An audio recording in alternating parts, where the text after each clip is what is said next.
All right, welcome everyone. This is Online Safety and Privacy with the Martin County Library System. We are I'm the host, Zachary is the co-host. I'm Riki Donnelly, the Electronic Resources Coordinator. And Zachary, you want to go ahead and introduce yourself?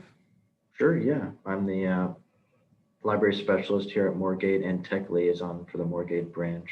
I do a lot of the tech organization here and doing some events right now, not in person because of circumstances, but we're trying things like these to supplement and hopefully continue. And I'll try and do some more different classes in the future. So that's probably my responsibility, and we'll be doing some tech appointments in various ways in the future as well. So that's kind of what I do around here. Yeah, and we'll get to more information on how at the end, but just keep in mind, we'd love your feedback on what other classes you might be interested in. So the objectives for this course are to identify the dangers to online privacy and security, offer some practical steps to protect yourself from these dangers, and provide information on what to do if, despite all this, you already have gotten your information stolen. So cybercrime, it's not as used these days, but what is it the term isn't as used these days, but what it basically is a cyber criminal is someone who might steal from you, but not in the traditional way of, say a mugging or something like that. You may never see any trace of it, and suddenly you realize your bank account's been hacked, your bank account has been drained, your identity's been stolen, something along those lines. So how do you protect yourself from cyber criminals? Well, your password is your first line of defense on that. So what makes a strong password? A strong password, there is most of the information on how to create a strong password is given by the National Institute of Standards and Technology, or NIST. They currently suggest a password should be at least 8 characters long. That's actually a bit down from in the past when they suggested 10 characters. But they've actually kind of rethought how people are making longer passwords are actually making them a little less secure, because the longer you make it, the harder it is to come up with something that you're going to remember. And people were coming up with passwords that were just less secure because they were trying to hit that 10 character or more in the past, that character limit, I guess I should say. And so they've actually knocked that down to 8 characters. Also, avoid using personal information when creating a password. This Jersey Girl 525 was an actual password of somebody I knew who was from New Jersey, and that was an anniversary date of theirs. This would be a very insecure password because that information's really easy to get. That information is out there, and through Facebook or whatever means, and it'd be one of the first things tried when trying to get someone's password. Using a passphrase is also suggested, and what that means is instead of making a word or password, you take a phrase. In this case, it was a very famous quote. It was the best of times, it was the worst of times. And you take the first letter of each of that. So it's a very memorable quote, but you're only taking the first letter. And when you really write that out, it kind of looks like gibberish. But you can remember more easily what that actually stands for by remembering the quote. Now, once you have that, you have the length, you have the seemingly random letters. You can even go a step further, and it is suggested you go a step further and add alphabetic characters, numbers, and symbols, as well as making some uppercase and some lowercase, because passwords are case sensitive. And here you have a very odd looking jumble of characters and numbers and symbols. But what you can do to help remember that, the reasoning behind it is, if you look at the exclamation point, it kind of looks like an I. If you look at the 0, it can represent an O.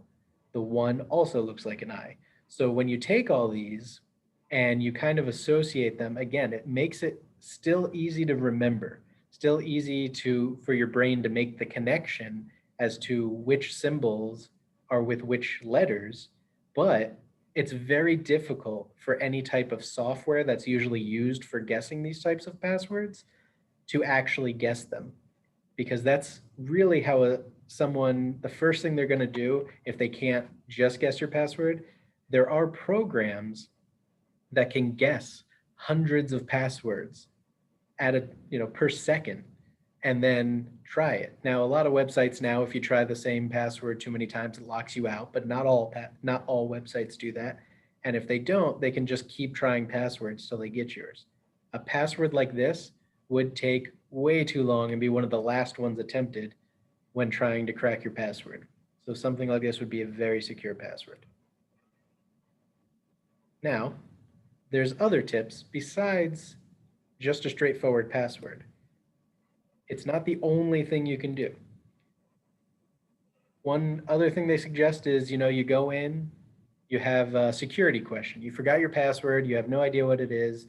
They have a security question. What's your mother's maiden name? And you would answer that, and they give you an option to go ahead and reset your password. Well, the problem is a lot of people have their maiden name, or they have their mothers and their mothers have their maiden name on things like Facebook, because they want people who used to know them before they change their name to find them. Instagram, whatever the case may be, Twitter. So instead of using your actual maiden name, you should answer the security question incorrectly. And this applies to what school did you go to? This applies to what age were you when you got your first job? All of that can be associated, all that could be answered incorrectly because they don't actually need a real answer. So in this case, what's your mother's maiden name? And the answer being cheeseburger, that would really be a security question because nobody actually thinks your mother's maiden name is cheeseburger. This is kind of the gold standard of what to do with your password, and it's two-factor authentication. And I say when it's available in the presentation, but very few places don't have some form of two-factor authentication. And what this is it's you put in the password, but then you also have to put in a special code that only works that one time. And the way a lot of places implement this, you probably have run into it without even knowing, is let's say you go to log into your bank and you've never been on that computer before. What will happen is your bank will say, you've never been on this computer. We have a phone number on file. We'd like to text you a code. And then when you enter that code, you can log in. That is two-factor authentication. You enter that code once, that code never works again. And no matter what your password is, even if it's really insecure, two-factor authentication can still protect your account. So let's go into a scenario where somebody actually manages to get your password. They try to log in, they get a message, hey, we're going to email, or we're going to text rather, the phone number on file. Well, now you got a text. Your text says, hey, somebody's trying to log into your account. Now you know it doesn't only protect your account, but it works as an early warning that your account has been compromised in some way. And now you're able to call your bank and say, look, it says somebody's trying to get into my account. It's not me. We need to do something about this. And your bank can take the necessary actions to help you change your password, something along those lines. Now, this is a tough one and something a lot of people struggle with, including myself, honestly. Use a unique password for different accounts. The reason that's suggested is because let's say somebody gets your password. They get your password. The first thing they're going to do is they're going to try that password at other known sites. If you bank at Chase and they get your password, the first thing they're going to do is go to other credit card websites and attempt to get your password there. Or attempt the same password to get into your account there. So if you have a different password, it prevents them from doing that. So how do you possibly remember all these passwords? And that's the question I run into all the time. Password managers. Password management is something that everyone should have a password manager, but there's multiple ways to go about it. The first way, of course, is writing down your passwords. It's not really recommended, but going back to NIST, they did say that somebody writing down their password and keeping that secure and still having unique passwords is still more secure than having the same password for a bunch of different sites. If you have to write it down, you also have to keep it safe. Keep it somewhere that's not obvious. Preferably don't mark this is my password, this is my list of passwords or something along those lines. Now I see we have a couple of questions before I go on to actual password managers. Did you want to read those out for me, Zach? Looks like someone comments, sound is terrible. So Oh, is my that's about. is my microphone not coming through? I can hear you clear. Might be. I can hear you clearly. It's fine for me. Okay. It might be settings on your computer that's not coming through. Unfortunately, Yeah, if it's not my microphone, I'm not sure what I can do about that. You could try logging out and clicking the link again to come back in and see if that helps. Yeah, and try computer audio when it asks for that. Might make the audio a little better because it can switch to a phone audio, which is a little not as good. Yeah, if you're Might be a using the glitch. phone option, that could be it as well. Good point. Yeah. And I do see more of a comment as well. Maiden name is also very dangerous because of obituaries and ancestry, which is very true. The history of people is very much out there. And it doesn't take much of research to find things like the school you went to, the high school you went to, or the first school you went to, or even your childhood dog's name. A lot of people unknowingly put that out there in some form or another. So with that being said, let's go on to password managers, which are a lot different than writing down your password. These are actually programs that take care of keeping your passwords for you or even creating passwords for you. So the benefit of this is you go, and you've probably run into this on your browser. All browsers really have them built in. You go to a website, you type in your username and password, and you get a little pop-up that says, do you want us to just remember this so you don't have to next time? That's the built-in browser password manager. And they're pretty good. They work, they're encrypted. They used to not be, so that was a big step up. The downside is a lot of times if you go from one computer to another, by default, it doesn't share it. It doesn't save it. You can create an account through Google if you use Chrome and have it sync, you can create an account with Firefox specifically if you use that. You can create a Microsoft account if you use Internet Explorer or Edge. And all that requires to create an account. But even when you create an account, it only follows you as long as you're using Edge or as long as you're using Chrome or as long as you're using any of those. And that doesn't really, in some cases, it still works for mobile. In other cases, it doesn't. Depends on the browser you're using. And what they basically do is they save your passwords and they fill them in for you. It's very convenient. It's very nice. The other options are, and some browsers do this, some don't, but all third-party password managers actually do this, and that is creating a secure password for you.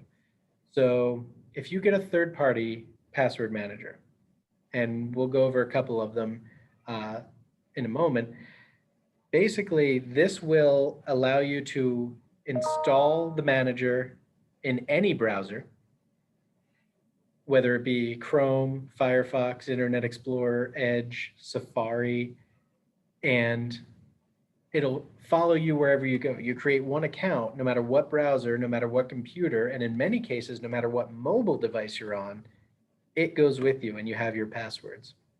And what you do is your passwords are basically locked behind a master password. So think of that as your skeleton key. only you have that password that gives you access to your other passwords. So that's the only password you technically have to remember. Right now, I allowed my password manager to create a password for me for my bank accounts. I don't even know my bank account passwords. I just know the password to my password manager, and that fills it in for me. So that's one of the benefits. And it is about 50 characters long of random numbers, letters, symbols. Nobody's going to be able to guess that or crack that anytime soon. So, what are some of the password managers that are out there? Some popular options, there's Dashlane, LastPass, 1Password.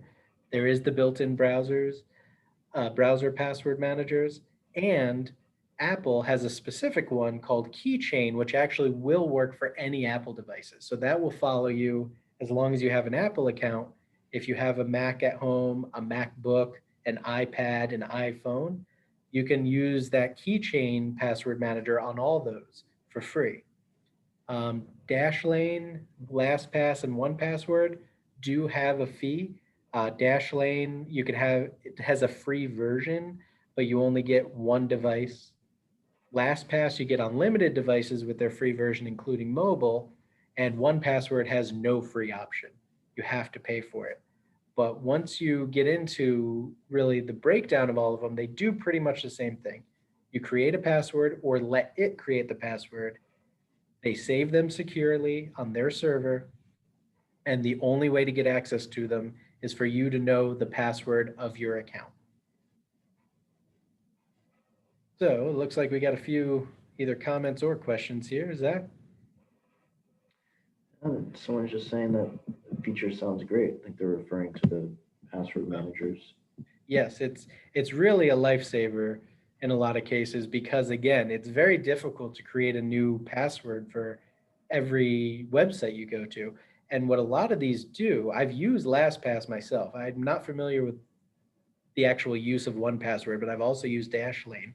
And something they'll do is they'll actually warn you when you have even too similar of a password for multiple sites.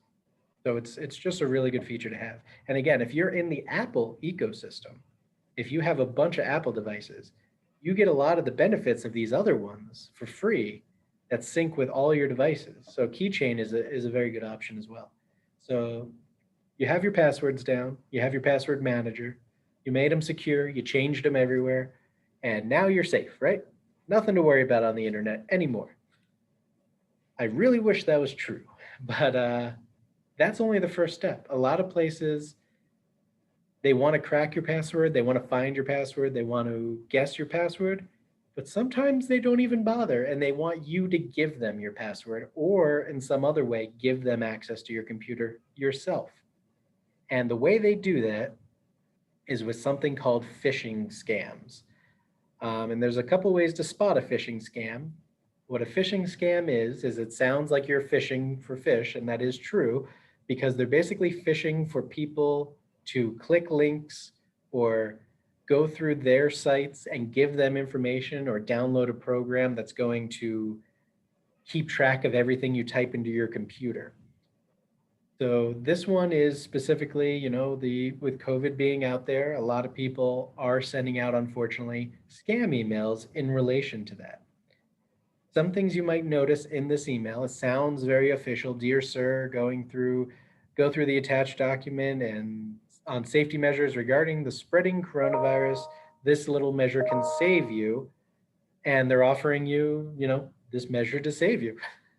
Sounds good, makes you really want to click on that link, but keep an eye on what's going on here. Dear sir, and that's a very generic greeting.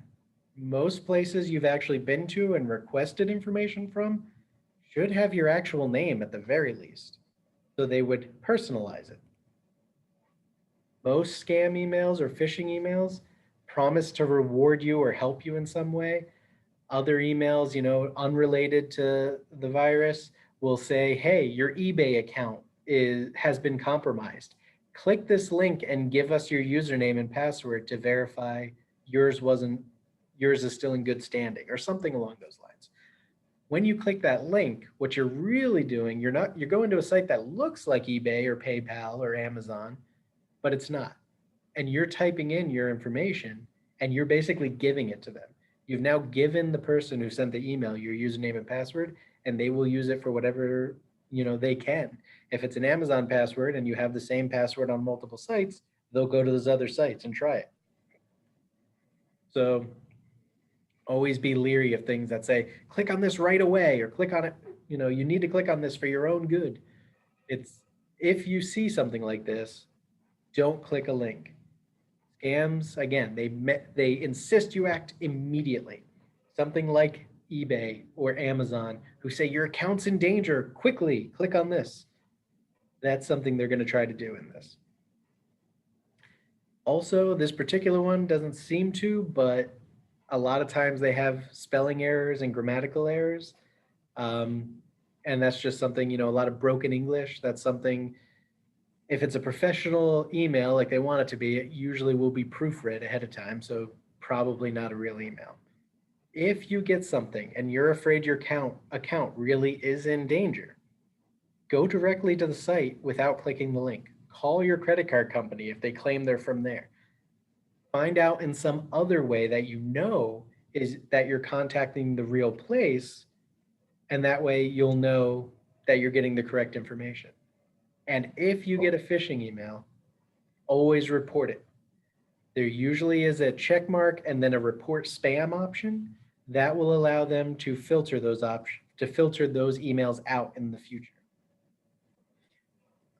Also, just something to add another way, I personally identify phishing scams and those kind of emails, especially with like your account has been hacked and stuff like that, is if you click or tap on the actual email address that it's sent from, usually it'll have like a name, like it'll say eBay, but when you click on the from the recipient or the sender, it'll have a strange looking email address that it's coming from.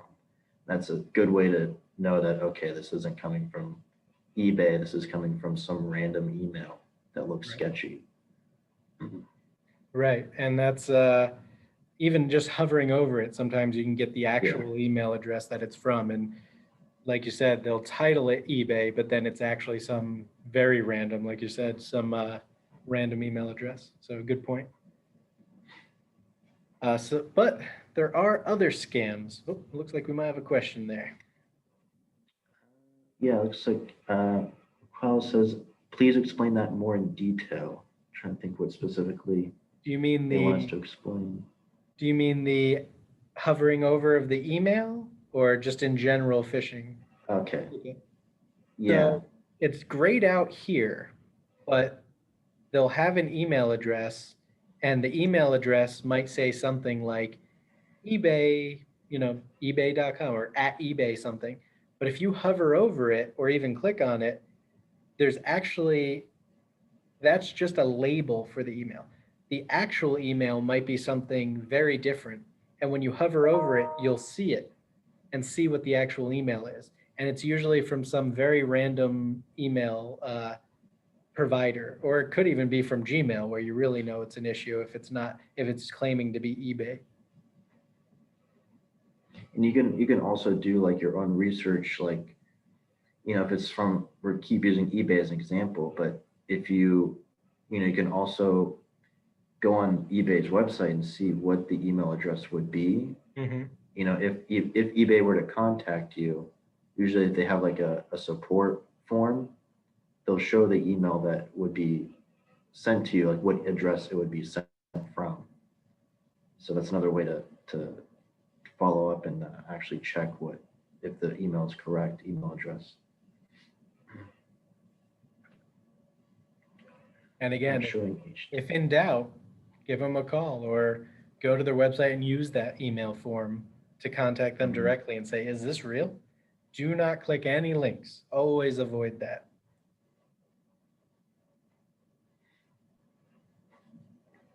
It's like they also followed it up without showing HTTPS. Normally an email address wouldn't have that. That's more of a website. So, and the website would be where the link was going to. So hopefully you don't even get to that step. Don't even click the link to get to HTTPS. and check if it's HTTP or HTTPS. The only way to check that is to click the link. So just avoid that altogether. Right. So besides those types of scams, there are specific online scams. Romance scams are a big one, unfortunately, these days, with a lot of dating sites being around. What they do is they target people online on online dating sites. They pretend they've fallen head over heels for them. But, I'm in another country or another state. If only you could send me some money so we could finally meet. And then you give them money and it's gone. And unfortunately, a lot of people are willing to fall for that because they're trusting and they feel these people are telling the truth, but unfortunately they're not. Another popular one, 419 scams. This is to some people known as the Prince scam. And what it is someone claiming to be royalty. They're going to send you money because either this royalty person died and they randomly selected somebody to send their fortune to, or they just need to get rid of some money for some reason. And the only thing they need is for you to give them a bank account number to transfer it into, or to give them a certain amount of number for a transfer fee. And unfortunately, you never get those millions of dollars they promised you. This is a big one for at the beginning of the year when it's tax time, the IRS scams. This is actually even more nefarious, in my opinion, because they're preying on people who don't know really how being audited and things like that work. So it's someone claiming that they're from the IRS. They contact you. They say, not only do you owe the government money, but we will be at your house in 5 minutes to arrest you if you don't pay us right now. And you have no other means of recourse. You have to pay us right now.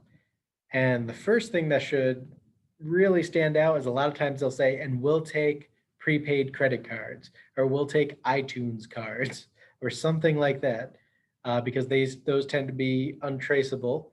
Once you give them to them, it's hard to cancel. They just use them.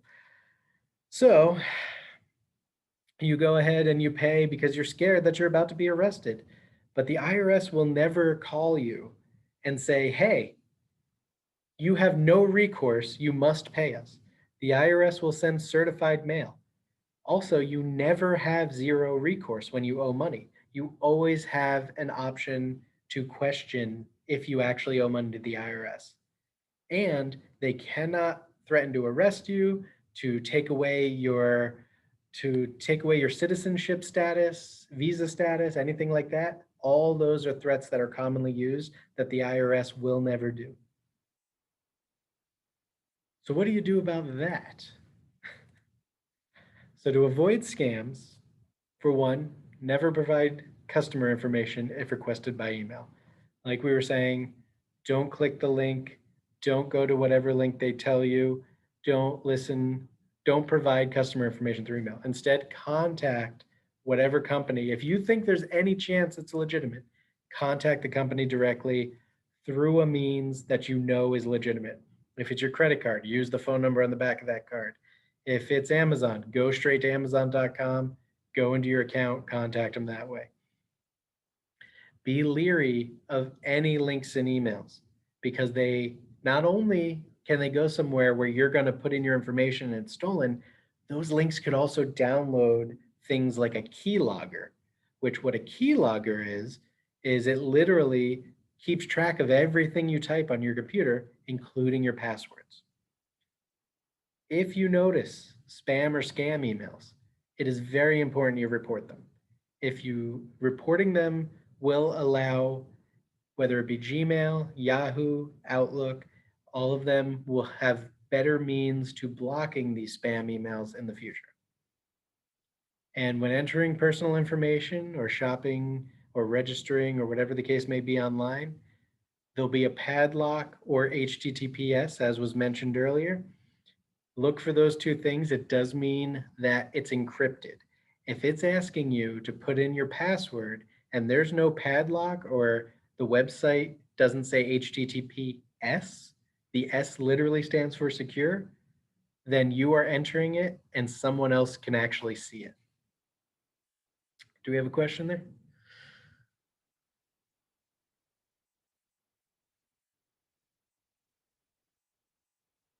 Do we have a question, Zach?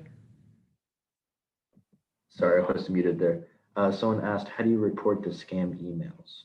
So most sites, you have a checkbox, whether it be Yahoo, whether it be Gmail, next to the email. You could check it without even opening it. And at the very top, there's a menu.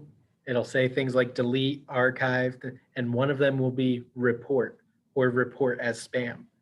That's what you do the checkbox and then click that, and that reports it as spam.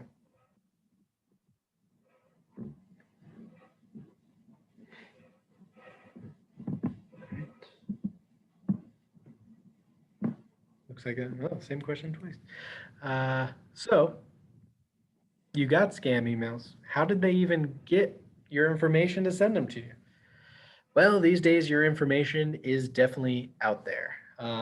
Facebook, Twitter, Instagram, other social media websites have most of the information that people need to target you in some way for these types of scams. And again, Looks like someone or follow that up with, is this in Yahoo or Exchange? it is in Yahoo. There is, I have used Yahoo. Exchange, I'm assuming yes. That's usually a program for using like Outlook. And it is in there. It is just a checkbox next to it, and in the menu where you have the option to delete and archive and everything, there is a report as well option. And if you'd like, I can make a note and give more details on some specific providers and where exactly those settings are once I send the follow-up email. I'm looking at Outlook right now. When you're over an email, there's like a 3 dots icon, which usually means more options. And there's a tab that says security options, and you can actually mark it specifically as phishing right from there. So it's not a general report thing. You can say mark as phishing. So that sends, that marks that. All right. But that's just that example for Outlook. And that is similar. Some, I do suppose some, depending on, might be not right there, but require the clicking on the 3 dots. But like I said, we can get a more detailed for some of the more popular email providers and send that out with the follow-up email for this. So how do these companies give out your information? Well, a lot of companies sell your information. A lot of times it's their business model. They get your information, they sell it to other companies. Those companies either use it to spam you, which could just be advertisements, or in some cases, it gets to another company or that same company that use it specifically to scam you in some way. And unfortunately, your information being for sale is just a common thing these days. One thing is if you've ever responded to a spam email, it actually opens you up to more spam or scam emails, because if you respond to it, and it's tempting. I've had people in this class say, you know what I've done? I've contacted them back and said, I know you're a scammer and you're not going to get me and you should be ashamed of yourself. And it's all stuff we'd like to say to them. But by responding, you're actually showing your email is an active email. And when that's the case, that just is going to motivate them to try again. The best thing to do is just immediately report it instead. So using all this information is what cyber criminals use to target you. And depending on how much information they have, they might even go as far, there's kind of a subset of phishing called spear phishing, which literally is just a more, a more targeted phishing attack, which might have more of your personal information to make it seem like it's a legitimate email. So that's another reason, do not respond to emails. Try to keep your information as private as possible, which is on to the next question, is privacy impossible? And the answer is a bit complicated. It is possible to be pretty private online. It's becoming more and more difficult, but some of the tips we have is to use generic names and information online. Some people have Facebook accounts. They only invite people they know personally to them. They only use their first name. Sometimes they only use a nickname, although Facebook has made it a little more difficult to do that. Um, but they try to keep it generic. And in that case, yeah, you don't have full privacy, but you have a lot more than somebody who posts a lot of personal information. Um, and just avoiding posting this personal information on social media is really going a long way. It's become very difficult with social media being around to actually not have your information out there. Another one is set browser to do not track. I don't want to put that out there as something that's going to really make you suddenly private online. All this does is it stops what they call cookies from being able to be put onto your browser. And what those do is you go to Amazon, you search for pots and pans once, and then you get advertisements for pots and pans on tons of different websites. That's because the cookie has gotten placed in your browser and it's tracking what you're doing and your shopping habits. That's not illegal. That's not a scam. That is just something for um, targeted advertising. Some people still prefer not to have that, and that's really all that does. But this next one is pretty much the gold standard when it comes to privacy, and it's called a VPN. Using a VPN program or virtual private network. This is a program that does generally cost money. There's a few free ones out there, but they're becoming very few and far between. And it allows you to browse the internet and it encrypts everything from your computer to wherever you are or wherever you're browsing to end. It's basically the equivalent of if you're on Wi-Fi, taking an Ethernet cord, one of the cords that hardwires your internet connection, plugging it into your computer and walking it all the way to the Google servers and plugging it directly in there. It makes it way harder for anyone to actually be able to intercept any browsing activity that you do. This is for a while, this was usually reserved for people who had to travel for business because they were using the airport's Wi-Fi, which is notoriously bad and insecure, but they had to use it for business trips. So the VPN was actually able to be used to connect to their company's servers and things like that completely securely. And it looks like we got a question. Looks like request asks, how do you erase cookies? Well, each browser is a little different. Usually it's under the security or privacy settings. Again, we can follow up with some exact paths for Chrome, Internet Explorer, uh, Edge in this case now, Firefox. We can send that with the follow-up email. But it is generally when you go under settings, and there's usually a privacy and or security setting. And under there, there's an option to clear history and cookies. And do not track on a similar note also is usually under privacy and security. It'll say something along the lines of send a do not track request to, and you can set that to on or off. Most are off by default for most browsers. So you would have to turn that on.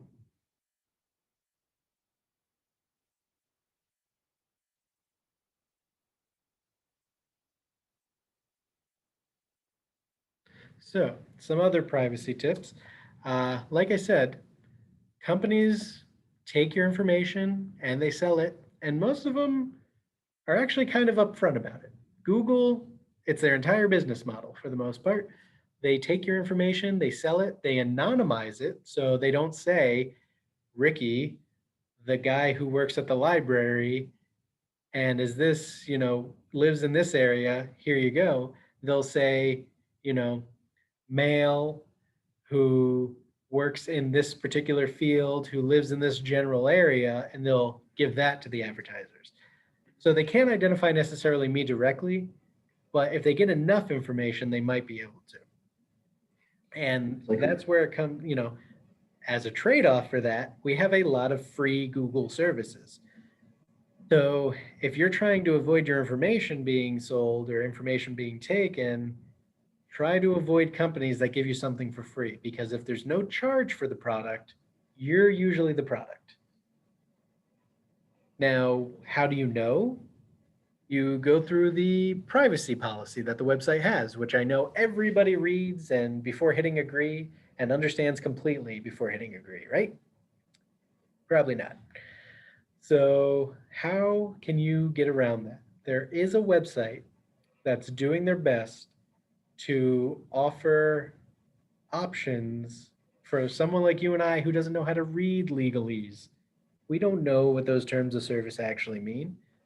So there is a website called TOSDR.org, and that stands for Terms of Service Didn't Read.org. And what they do is they take some of the more popular sites, and you can submit new sites if none of the sites that you visit are on there, or one of the sites I should say that you visit are not on there. They take them, they scan through the terms of service, and they take out the important bits that they think you should know. And they offer it to you in a very easy to digest bullet point. These are things that you should probably be worried about when it comes to this terms of service. These are things you should actually be okay with when it comes to their terms of service. Things like Google taking your information is a negative, but then they'll have in the positive section, but they try to anonymize it so it's not direct. There are things where, I talked about the do not track request. There are websites that just ignore that. It's not illegal for them to do it. They can do it. It's in their terms of service. That'll be a bullet point in terms of service. Then the best part is they give each one a grade. So A through E, A being the best, E being the worst, they'll give a grade to each website. So you can just immediately see, like, this might be a website that I might not want to frequent or might not want to register for, because they actually don't protect my information much, according to terms of service didn't read. Just for an FYI, Google has a C, which is a lot better than I thought they would have gotten. So if you don't agree, if you look at these terms of service and you don't like them, you don't like what they're doing with them, there's really only one thing you could do, and that is not sign up for the site. No site is going to change their terms of service unless people stop signing up with it because of their terms of service. And it's unfortunate, because there's some great services out there that have really bad terms of service, but they're not going to stop them until we stop frequenting their sites.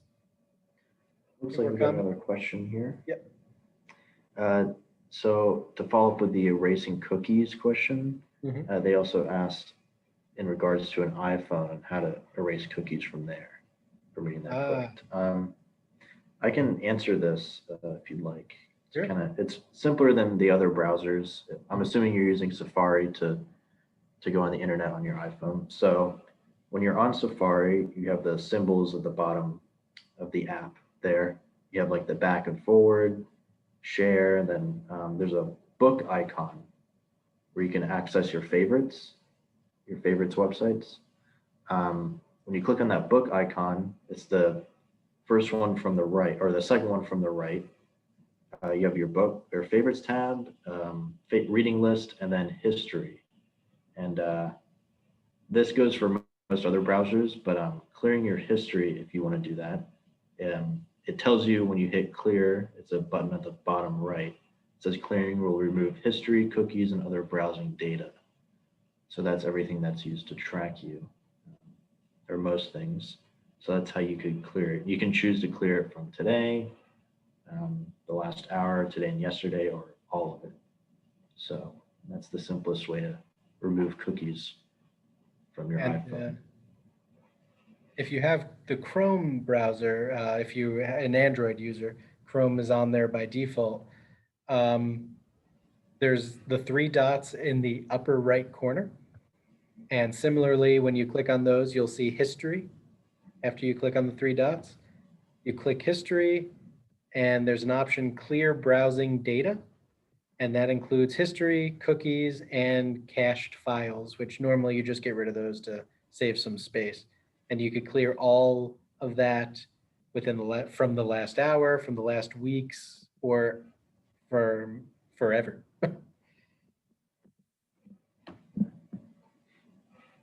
What if you use Google search on your iPhone? Yes. So I'm assuming that means Google Chrome on your iPhone. Yeah, that would be the same for an iPhone as Android, as what he just explained for Android.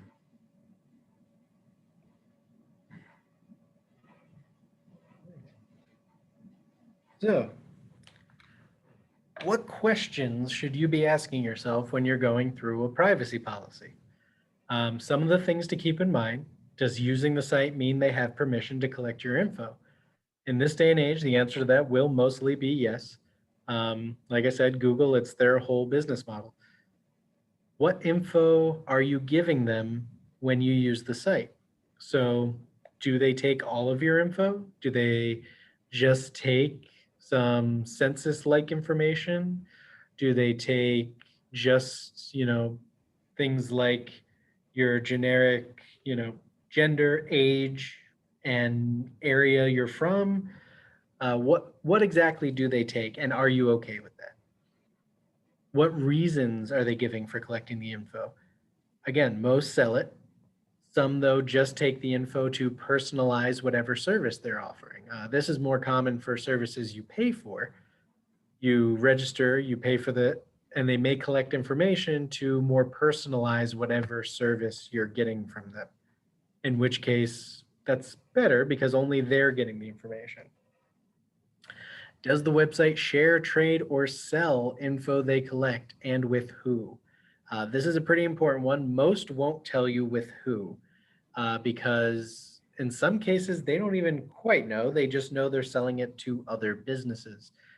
And again, in most cases, the answer of share, trade, or sell, the answer is yes. Most do that. I do recall, and I like to tell this little tidbit. I used to work for QVC, the shopping channel. They were going to get an exclusive license with the NFL. They would have been huge because HSN couldn't have gotten it if they got it. The NFL said, but you have to give us customer information. And they would use it for whatever advertising, something like that. You have to give us customer information for this exclusive contract.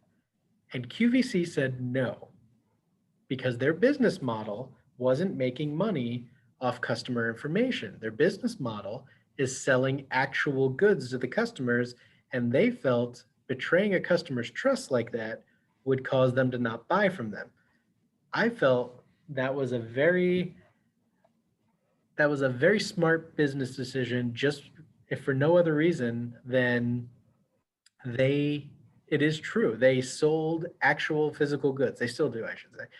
I don't know if that's still their policy, but that goes to show some businesses do take you as a customer as more important because they're selling actual goods. They're not selling your information. They're not making money off that. So another one is, how long do they keep the information? A lot of companies just keep it forever. Data storage is cheap these days, but some do have a policy of purging it after so long. And if that's important to you, that's something to keep in mind. It will be in their terms of service. And on the same note, do they ever delete the info that they've collected? If they have a specific time frame they keep information, they'll usually note it. So you have all this information. You have all this power to change and make really good passwords. You know how to avoid scam emails. You know what to do to protect yourself and keep yourself private. Now are you safe? Well, now you have to worry about things like malware. And luckily, a lot of the things we've already gone over can help avoid malware. What is malware, though? This is the general term for what you probably hear as viruses, spyware, ransomware. All of that kind of goes under the same umbrella called malware. and it's a program used by cybercriminals for multiple reasons.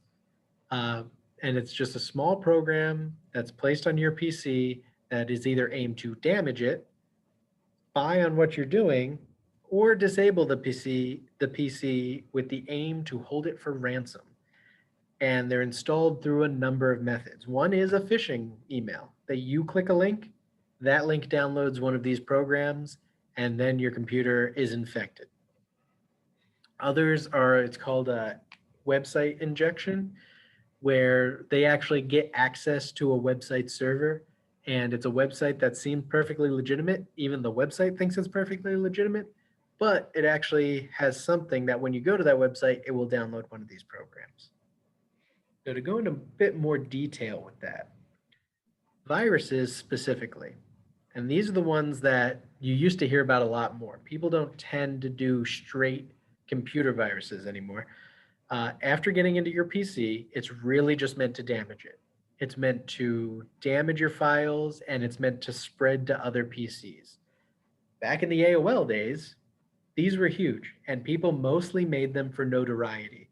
It didn't really get anyone money because at that time, people didn't know you could make a virus to get money. They just wanted to say, look how much chaos I caused. Again, you don't hear about that too often because nowadays you hear more about things like spyware. Now, spyware doesn't wreak havoc on your computer. In fact, it is meant to be as invisible as possible on your computer because it is sitting in the background and it is keeping track of everything you type. It is keeping track of every email. In some cases, it's even keeping track of your screen, like how I'm sharing my screen right now. It does the same. It keeps track and records your screen and sends it to whoever created it.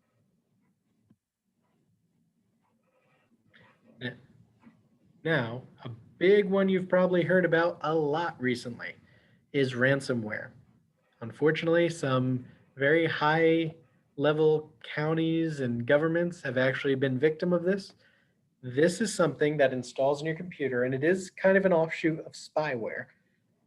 It gets onto your computer and your entire network, if it can, and locks it down. It basically disables everything, encrypts it, and puts a password on it that only the creator of this ransomware knows. And it says in no uncertain terms, you will never get your computer back until you pay us. And there have been people that paid it. There have been others who made a proper backup of their system and were able to restore it without having to pay it. But this mostly is aimed towards, governments. It's aimed towards businesses or business people who need access to it for something. But lately, they've been hitting smaller things too. People who they go into their computer, they put a ransomware on. That's the only place they have very special pictures or documents saved. And they say, you know what? Throw us $200 and we'll give it back. Seems reasonable. The people pay it. They get their stuff back. So it's an unfortunate thing, but it's becoming more common because people are actually paying these.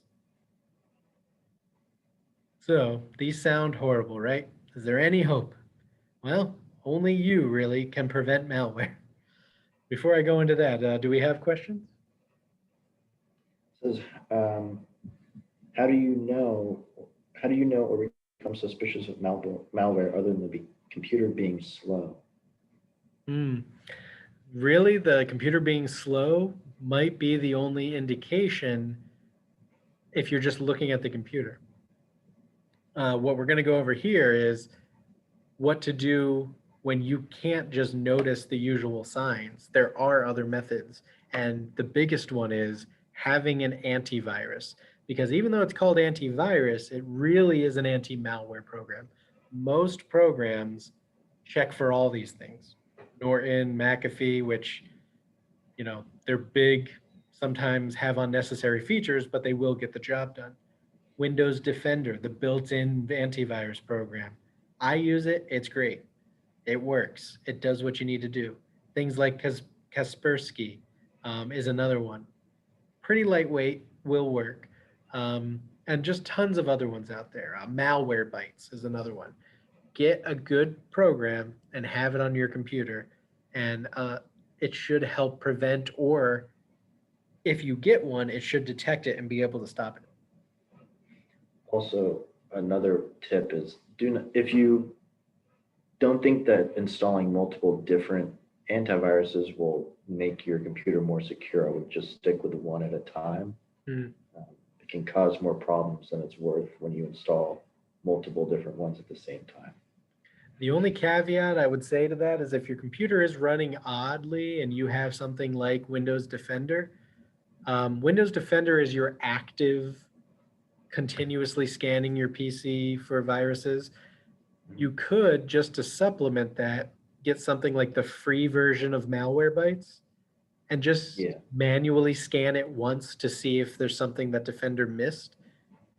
But as Zach said, don't have them running at the same time, because yeah, that can cause issues with your PC.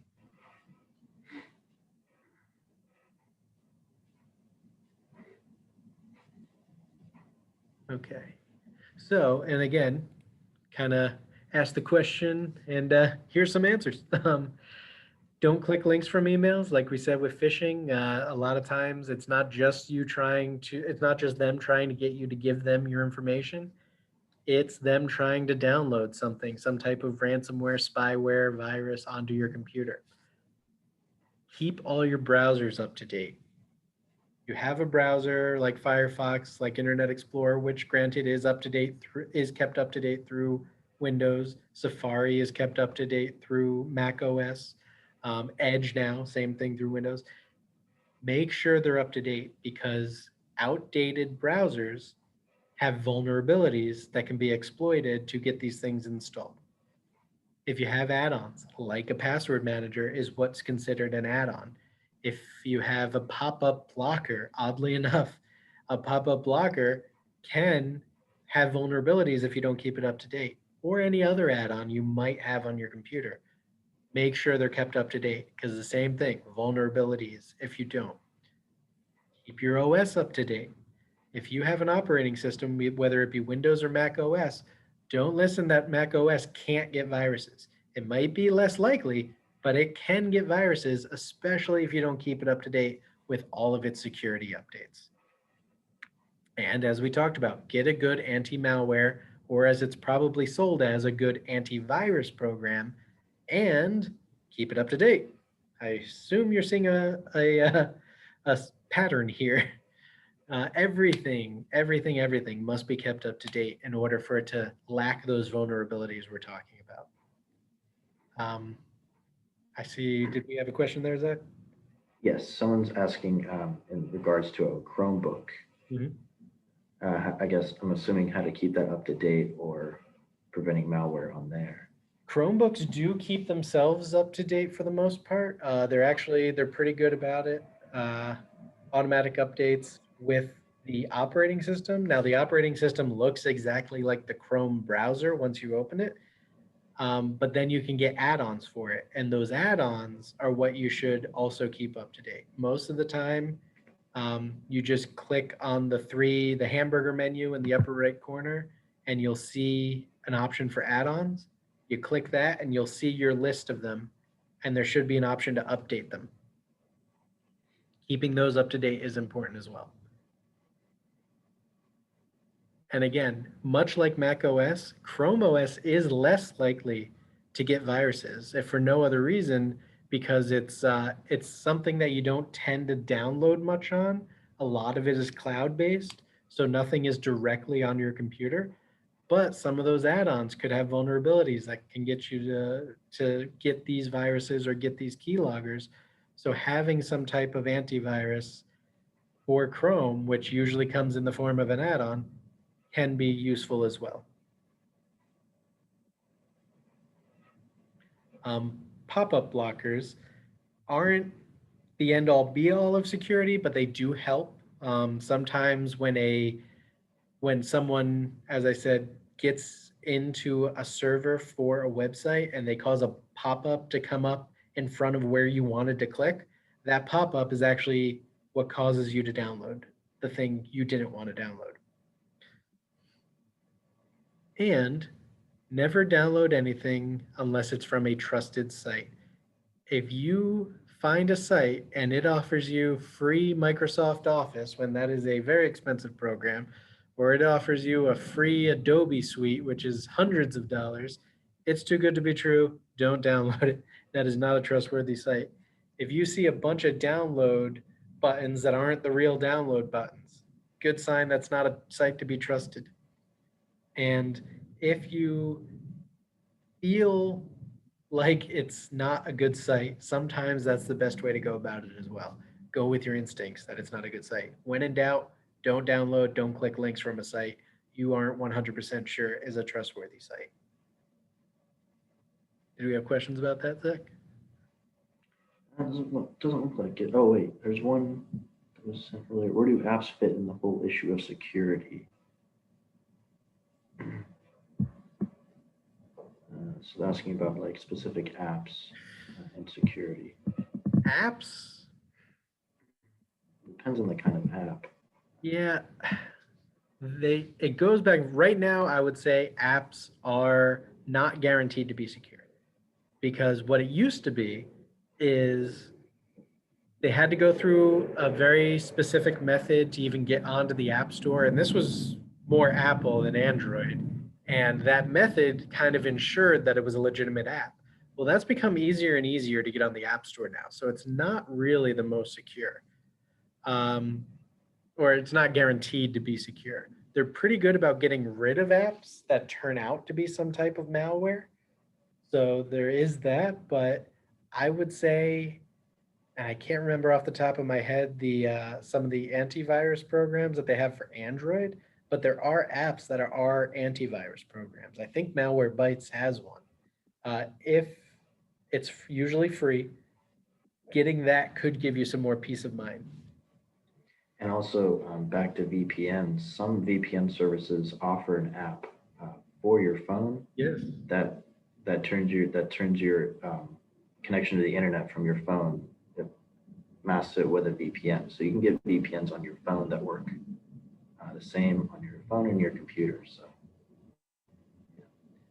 Now I see one question of asking about Windows 7. Windows 7 is no longer getting security updates. If you have a Windows 7 machine, I highly suggest you either disconnect it from the internet and only use it for things like word processing, like Microsoft Word or WordPad, or immediately get a new machine that has Windows 10 or Chrome or whatever the case may be. But Windows 7 is no longer considered a secure operating system except under very specific circumstances.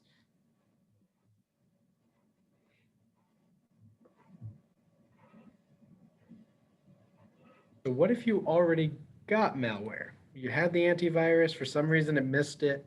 How do you get rid of it?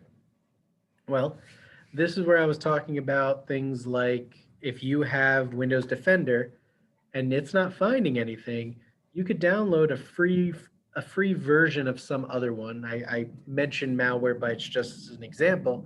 You could download that and scan your computer with it to see if it catches something that Defender missed, and then hopefully that antivirus will get rid of it for you. Sometimes these programs are a little more difficult to get rid of, and the antivirus, it even stops you from being able to download or scan with an antivirus. In that case, you may have to go a bit of the extra mile and take it into a professional. With that, if it's going to be a local repair shop, just make sure you do your research, Google it, see if there's any reviews, try to get a good price. You could go to Geek Squad, that is Best Buy's, computer repair place. They will get the job done. You'll probably pay a little more and they'll probably try to sell you other stuff you might not need. So just keep that in mind.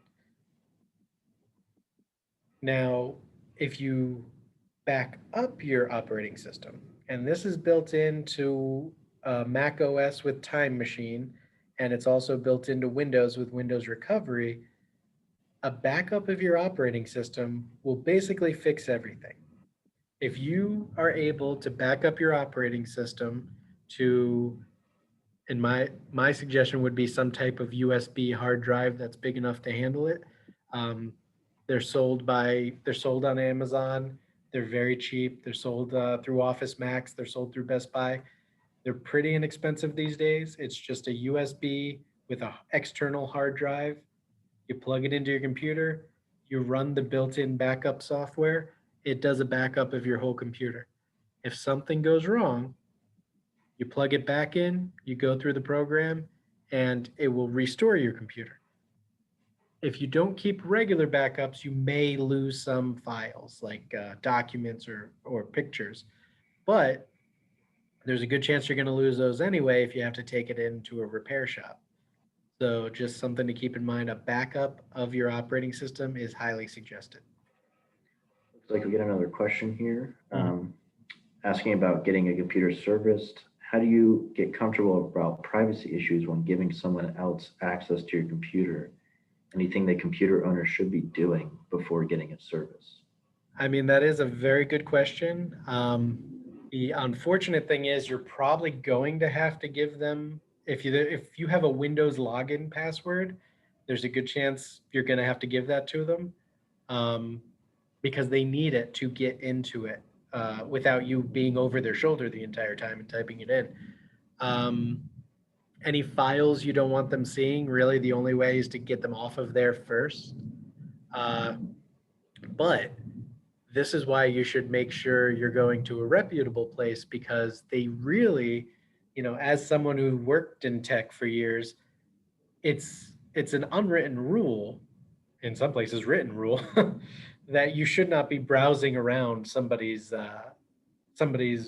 laptop or computer or something along those lines. You may need the password, in which case you can give them the password and change it after the fact, but any information that's on there that you don't want on there, if you can get it off, get it off. But at some point, you're going to have to trust that they're going to do the job correctly and not go browsing through your computer as well.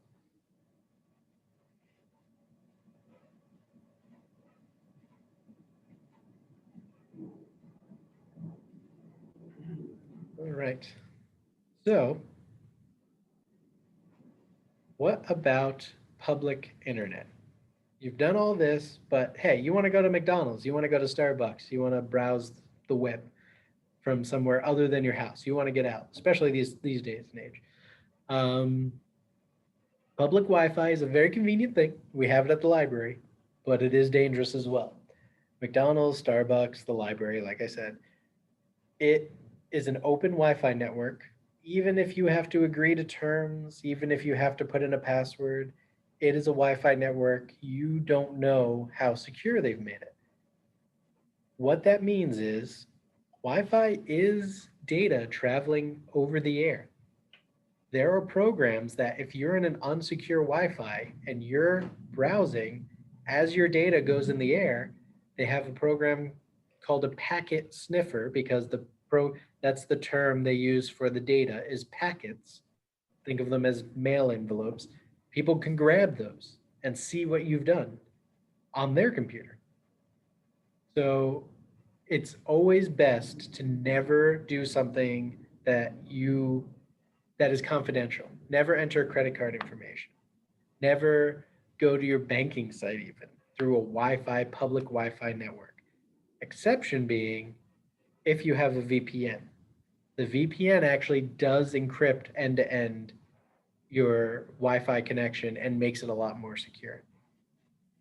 Another thing to keep in mind, always ensure you're actually on the Wi-Fi that the building is provided. For instance, the county is MC Public. You might see something like Martin County Wi-Fi. If you see that, that's not us. But what people do is Windows 10 laptops let you create a hotspot with your laptop.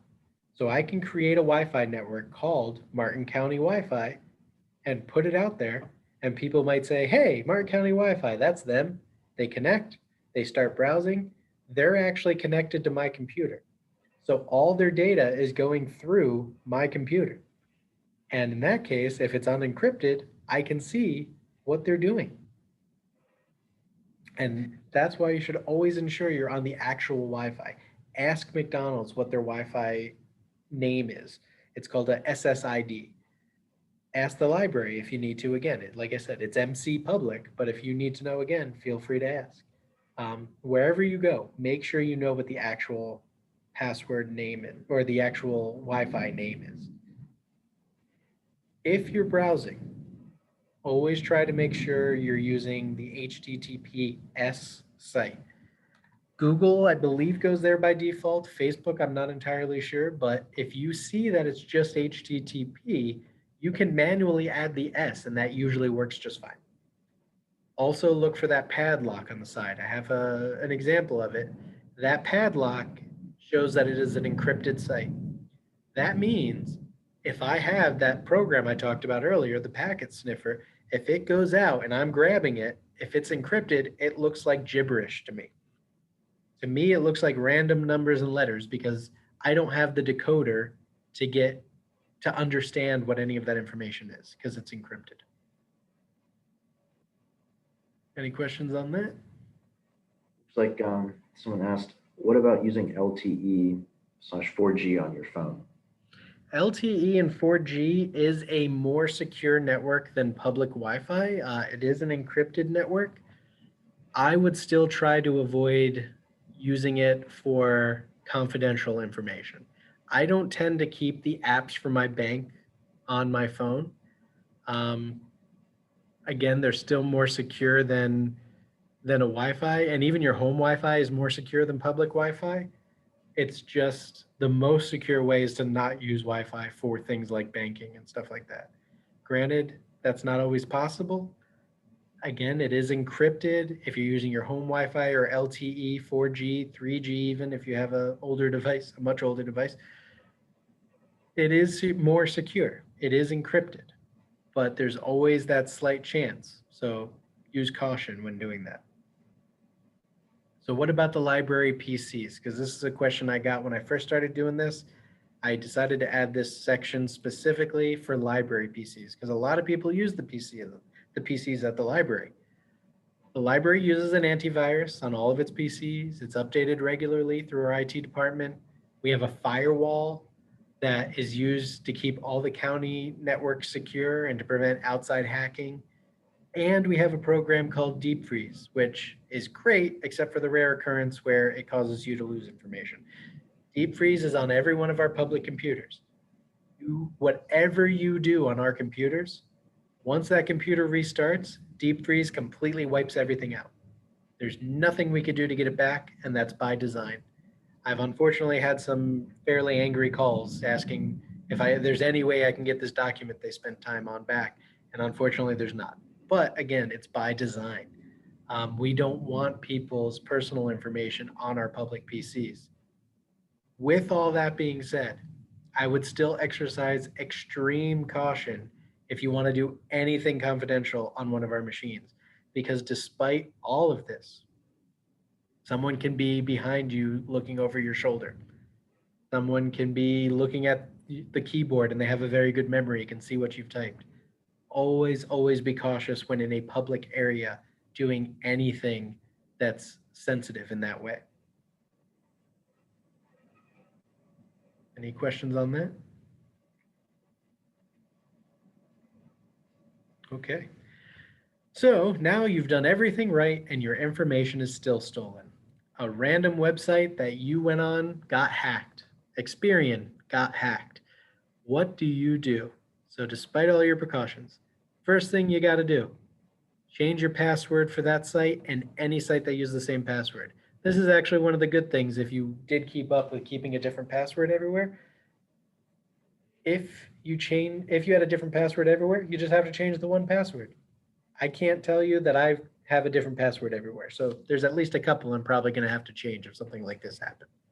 If you have the same password for Chase as you do for American Express, change them all. If a credit card is on file, monitor that credit card. If it's Amazon that got hacked somehow, monitor any credit card that was on file. Or most banks let you change the card or to report the card stolen and give you a replacement for free. If not all the time, then at least the first couple times. Just close it. If there was a card on file, just closing it will prevent any issues. So if the hack leads to actual identity theft is a big one. And this is where identitytheft.gov comes in. This is a government run site through the FTC. And going to that site, you fill out a form and it will start you on an identity theft recovery program and take you through all the steps you're going to need to basically get your life back if your identity has been stolen. Any questions on that? Some cards, including bank cards, can be locked. That's true. You could, some banks will put a temporary lock on it just to make sure nothing's happening. I don't know if that's necessarily better because once you unlock it, if they're still trying, if they still have it, it's still a problem. I would exercise extreme caution myself if something got hacked and just say, give me a new card.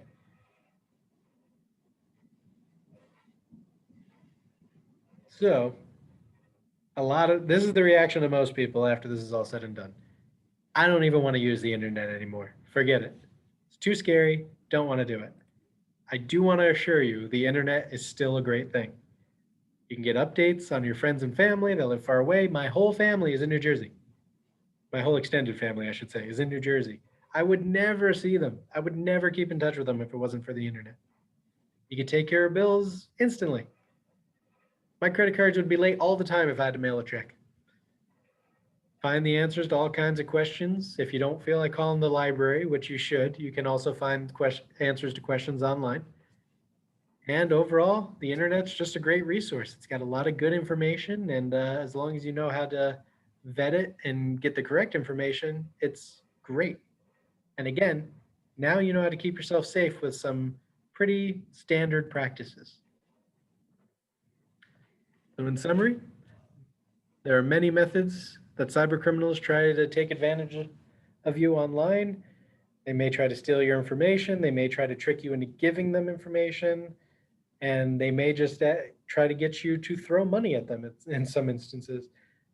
You should be able to avoid being taken advantage of with the steps provided. This includes having a solid password, using caution when receiving emails, and keeping your information as private as possible. And keep in mind, the FTC is an official site, identitytheft.gov. If your information is stolen, it's a great resource to help you get back on your feet. Questions on that? Someone added a comment, due to COVID, you can't walk into the bank anymore. You must have an appointment. That's So true. therefore, changing the password and locking the card stops the usage of it. This is true. Now, you should be able to call to cancel your card if need be. But yes, it is more difficult than to just go to the bank now. It is usually make an appointment. They have to have someone available. So that is a very good point. It's there are other ways to get it done more quickly while you go through that process.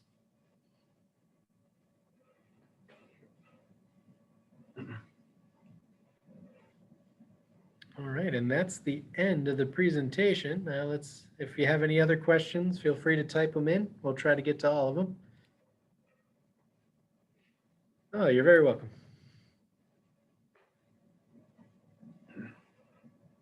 So I did want to point out while we're here too, if you're interested in learning, it goes anywhere from basic to more advanced things like just learning how to use Word to its fullest extent or Excel. Lynda.com is a free resource with your library card. We do have a link to it on our databases online.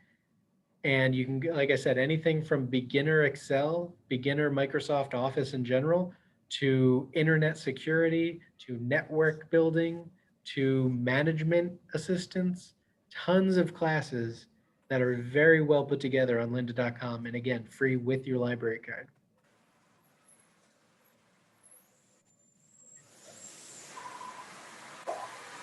And thank you guys. We do this just to make sure that you guys still have options since we're not doing mostly in-person classes anymore. But if you are interested in what classes we are offering, feel free to go to this website. Will be emailed to you in the follow-up email and within this presentation. And let us know what else you want. We're always looking for new classes, see what people are interested in, and just let us know. We'll try to put it together.